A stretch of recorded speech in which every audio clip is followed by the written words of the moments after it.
Good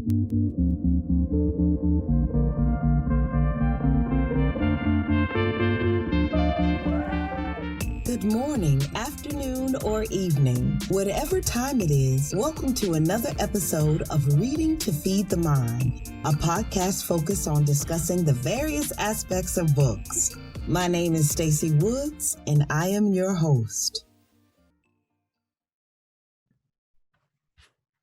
Hi, everyone. Thank you for tuning in again to another episode of Reading to Feed the Mind. I am so excited today to bring to you an author who, to me, is just great. He is a self-published author. He's a dear friend of mine, and I am like his biggest fan. I always tease him and tell him that he reminds me in his style of reading is like an Alfred Hitchcock. And so it's everything, and it's my desire and my dream to really see him take off. So I am honored that he has agreed to be one of my authors on my podcast. And so let me tell you a little bit about him. He's Juan Mendez. He is from the DMV, Maryland, and he is an author of 9 books. His first book was Trusting October, and I do believe that was the first one that I read. And again, it was a story that just blows you away, and we're going to talk about that one a little bit. And then there was Patience, Emotional Damage, and I'm not going to try to name them all, but I will have a link below to his website so that you can go out and order some of his books, and his books are also on Amazon. And I will have it listed in the description on the audio podcast as well. So I'm not going to talk. I'm going to go ahead and turn it over to my dear friend, Juan Mendez Scott. Yay! Hey, Juan. Hey, how's it going? It's going good. Thank you for finally slowing down and getting on my podcast. I know I had to threaten to tell Miss Margaret, but you know. But it got you to call me, and that's all that matters. So we met several years ago when we were trying to market the script that you had co-written, When Betty Calls. We got a chance to go to Sundance, and it was a really fun experience. So, and we've just stayed connected since, and I've been reading your books. And again, I'm just excited to have you here with me. So I'm going to turn it over to you and let you tell us a little bit about yourself. What's your driving force for writing? Just writing a good mystery, a good whodunit for readers of mystery and crime fiction. To just enjoy the twists and turns until you get to the ending, and just have a good read. Yes, and a good read it is. It really is.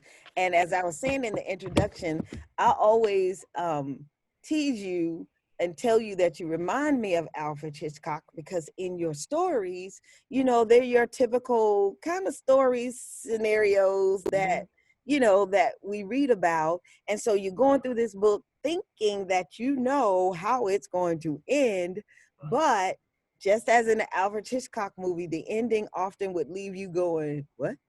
Yeah. And that's what we get from like, oh my God, that's what I get. That's been the reaction that I get from your books. So tell us a little bit about Trusting October. That was the one that floored me. Well, that is the story of best friends, Cindy, they call her Sin for short, and Caitlin. And Caitlin asked Sin, to flirt with her fiance to see if he's a faithful guy, see if he's going to cheat in their marriage, and just wants to know if she can trust him. So Sin does flirt with October, and they develop a relationship, as you know. Sin has to figure out a way to tell her best friend that, well, you asked me to flirt with October, your man, and now we're having a relationship. And what a relationship they had. Things get very crazy, twisted turn. October was so fine. I still just do like this when I think about his description and then the scenes, and it's just like, ooh. Anyway, but, so that's what I mean. There are a lot of people out there that would do that. You know, I'm the Mm-hmm. type of person that if I don't feel I can trust you, Mm-hmm. then I can't be with you. And then I'm not definitely going to have my girlfriend flirt with you. Come on. I'm not going to do it. So I thought that was interesting. So, you know, I'm one of those readers that try to, you know, think I'm figuring stuff out as I go. And I'm like, ooh, you know what's going to happen? Ooh. Yeah. And I am just proudly You know, when I stating wrote that I that, was wrong. when I wrote Dust in October, you know, I was younger and I was looking at a lot of relationships. I wasn't in a serious relationship at the time, but I was looking at a lot of people's relationships, how everybody was kicking it with everybody. You know, Mm-hmm. best friends and you know, just you know, just going crazy in the relationship. And you know, I thought, what if you know, what if there was a twist to this? You know, of Mm-hmm. just you know, not being able to trust your better half, your spouse or girlfriend, boyfriend, or whatever, you know. Mm-hmm. So that's what pretty much inspired that. And oh my God, what a twist. Yeah, And then didn't you do a follow up to that one as well? yeah, it's called Cream. Cream. And I Cream, yeah. started on Cream, but I didn't finish it. And it was just, you know, the whole thing with my reading. That's why I'm so glad to be back to doing these podcasts because it's getting me back to my reading because I had so much going on in my life and I couldn't read like I used to. So I can get back to reading. So I will put Cream back on my list to finish. So, but I'm telling you, that one was great. The next one that I really loved was Patience, and Mm-hmm. that was kind of, you know, a younger kind of thing. So Yeah. tell us about Patience. Patience is dealing with the loss of with the murder of her older brother, and her older brother's best friend, the Devin, tries to help her not only deal with it, but he kind of see her going off in the wrong path, and he's thinking that she could, you know, end up in the same fate as her brother. So he's basically trying to get her out of that. But you know, of course, there's a twist to that as well. The whole thing with patience, and it's you know, it's a kind of like a mystery in a sense, and a kind of like a psychological thriller as well. So Yes. it's it was pretty fun to write that one. You know, that I wrote that years ago, but then I you know kept revising and revising, and I finally released it as a novel. Uh-huh. So the psychological thriller part, because sometimes I honestly think I have this thought because I'm sorry, I guess I'm a creative in some of that realm. And Mm-hmm. sometimes I can have some of the craziest thoughts. Now, I've been told it's my age, it's the menopause thing, you know, the whole when you're going through thing, you just be like, but I started thinking, I was like, maybe this is where the Stephen King's, you know, maybe I should take these crazy ass thoughts that sometimes come in my head and just write Mm-hmm. them in a story. Yeah. That's how I ended up writing my the love stories because I would run those different little scenarios in my head and I just decided to write them. So I was like, Mm-hmm. maybe that's what I have to do now, write some of this crazy stuff down. At least Yeah. write it down and give it to you and maybe you could put it in one. I might do that one. I'd be Right. like, hey, this is what I thought. Boom. Right. And you can put it in one of your stories. Yeah. So Yeah. where do you think it comes from? Where do you get it from? Well, it's definitely Alfred Hitchcock definitely inspired me as a kid. When I'm Mm-hmm. watching his movies, I think what did it for me was his movie Vertigo. Oh, Just seeing how. that was one of his best. Oh yeah. Oh yeah. Oh Uh-huh. yeah. Classic. Uh-huh. And, just watching how sometimes people can just play with your mind, play with your head, or whatever. And yeah, it started there. Mm-hmm. It started there. Okay. So you don't think you're crazy when you come up with all of this stuff? Because I've sometimes been told that plenty of times for coming up with these crazy ideas, So I think about it sometimes. like, But God. I just explore it in stories and books or whatever. And I think that's the gift part of it. So Hmm. all right. So going into and you're continuing your mystery and your writings with your latest Curious Quinn mystery, the Fly Betties. Can you tell us Right. a little bit about that? Yes.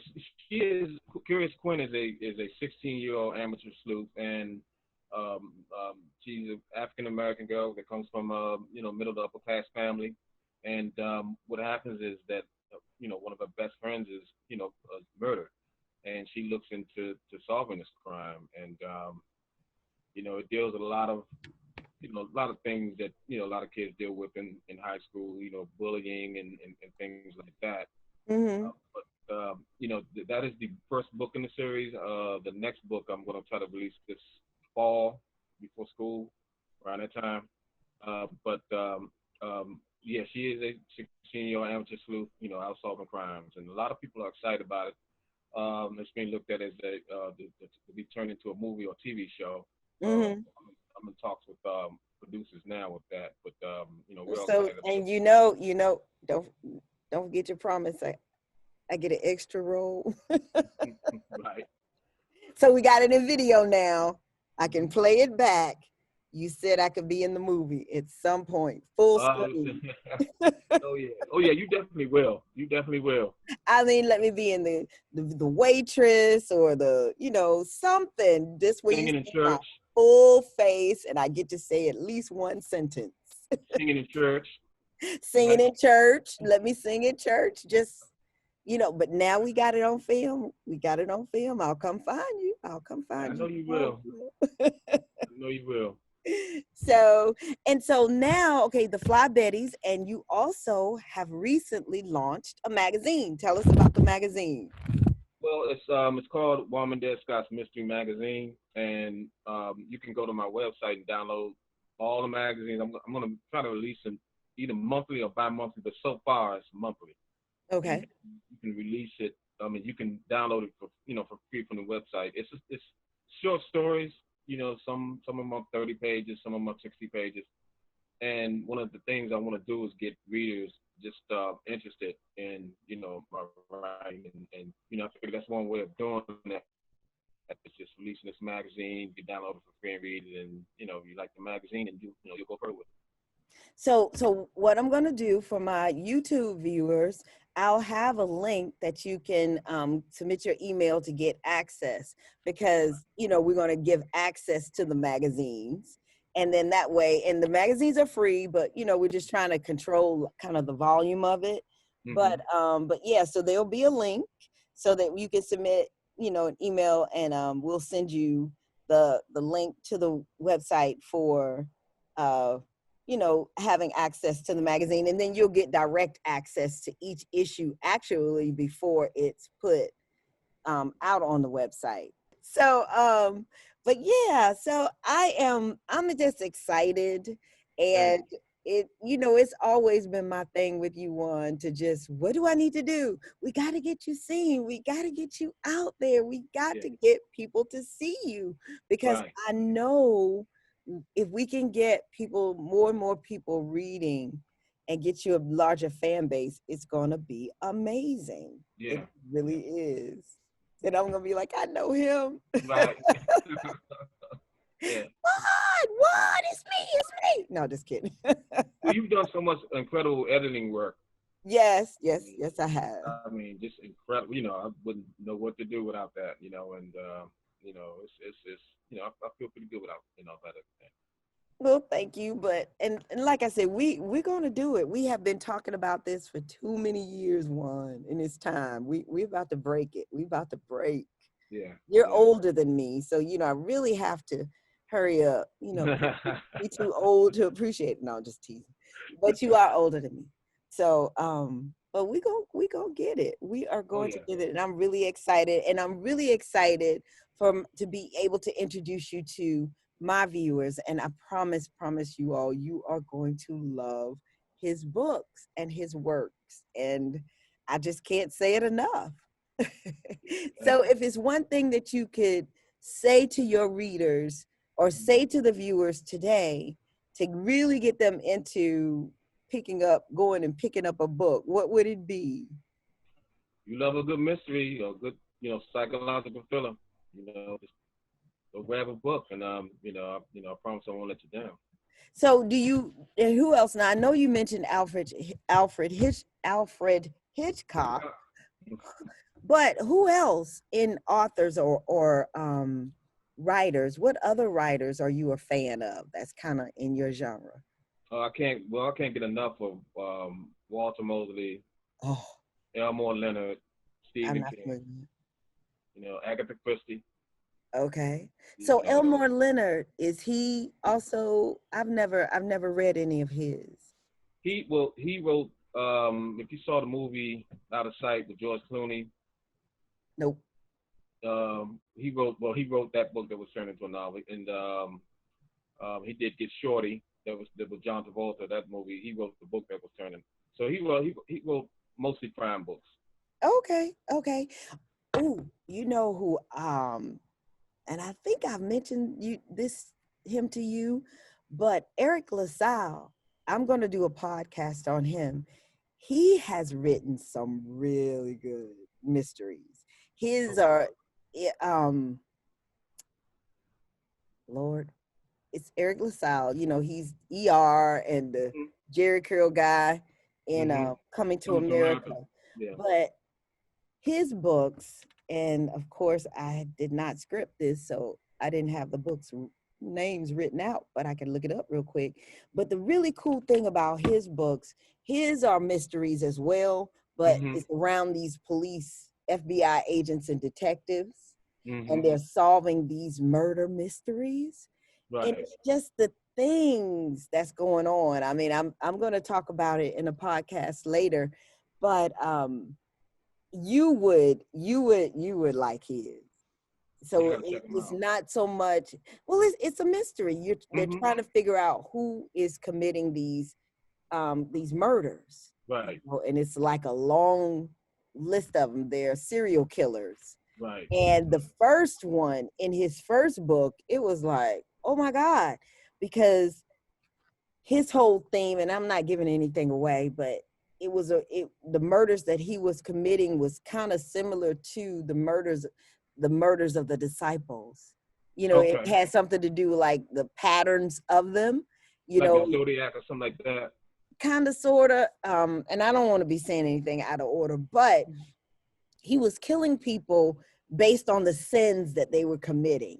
So if you were like a priest Mm-hmm. molesting boy, you know what I mean? Mm-hmm. And Mm-hmm. it is really good. He has a good, it's two books in all and a novella that kind of introduces, epilogue that introduces, not the epilogue, but Right. the short story that Oh, introduces. yeah, novellas. Yeah, like it's a novella. The first one is like a short novella, but it introduces you to the characters in the first book, and you kind Mm-hmm. of get a feel for the characters of the first book, and then Mm-hmm. you read the first book, and then the second book is based on same thing, serial killer, but just kind of in a different way. But I think you would enjoy those. You would. I gotta check it out.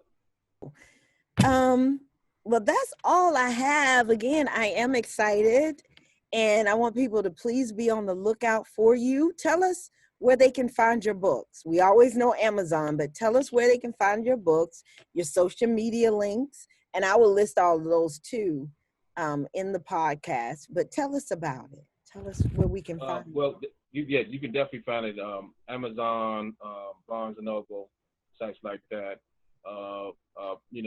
There's a link with my website. You can find it there. But all of them are on Amazon, Barnes and Noble, and you can Google my name and they'll all come up. Have you thought about doing your books in audio? Yeah, well, actually, I think starting next week, the young lady has created a podcast show based on my books. A young actress. Oh, Yeah, she's a young actress, Catherine Caruso, and she will be reading. She will be reading my magazine as a podcast. okay, cool. So then we need that link too. So that goes down here as well. Right, right. And I will send you once you get started with everything. I will send you. I will send it definitely directly to you. Okay, Uh, okay. but we definitely should talk about doing audiobooks.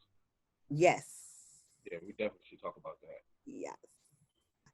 Well, audiobooks is becoming $1 billion industry. All of a sudden, people are just listening to books now. Mm-hmm. and Mm-hmm. you can do that on your way to work, of course, or whatever. But audiobooks, not that I didn't think it was going to blow up, but I was just wondering how it was going to compete with holding an actual book in your hand and turning pages and Yes. looking at the cover and things like that. But it's taken off.